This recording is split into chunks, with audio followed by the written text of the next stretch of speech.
All we heard this year is, how small we are, and I think we've really shown that that hasn't been a big effect because there's been basically no sacks on Joey. We've had a really good pocket for pass pro, and then in Illini West we really broke out with the running game, and it hasn't really stopped ever since. We don't have much size, but their speed and their ability to block really helps us out.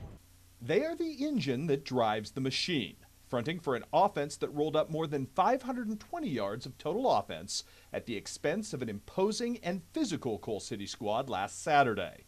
More tellingly, the QND offensive line did so with perfectly calibrated balance, 265 yards through the air, 266 yards on the ground.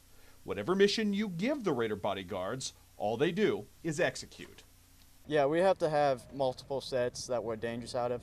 Like, we can't just be good in one running play or one passing play. We just got to be good at everything.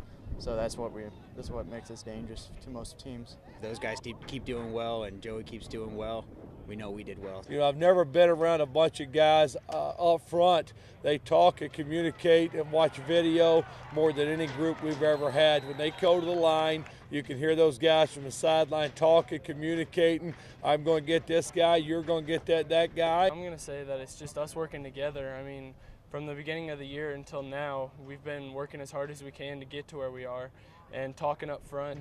Bottom line is if they know who they're going to block and they get off the ball and get into the blocks, we don't need a real long block. We just need a block long enough to get the running back by him. With all the stuff that went down with the Dolphins this week, I mean, there was a lot of talk about offensive linemen and chemistry.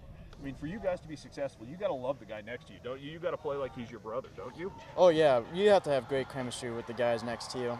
They what make the team come together. The lineman just makes everything happen. Without them, nothing will go down. You can't get any yards without them. All of which brings us to Saturday's looming challenge with a Piatone squad that has been exceptionally stingy on defense at just 11 points per game surrendered. But the extent of the Blue Devil threat extends to all phases of the game. Piatone, they believe in themselves. I mean, you watch them on video. They're quick and they're fast. They've got great team speed. They've got 4 guys in the backfield, including the quarterback, that can do a lot of special things with the football. And they've got that one receiver that's averaging 40 yards a catch. So this time of year it comes down to making sure you're ready to play, and you got to play tomorrow afternoon at 3 o'clock when that ball gets kicked off.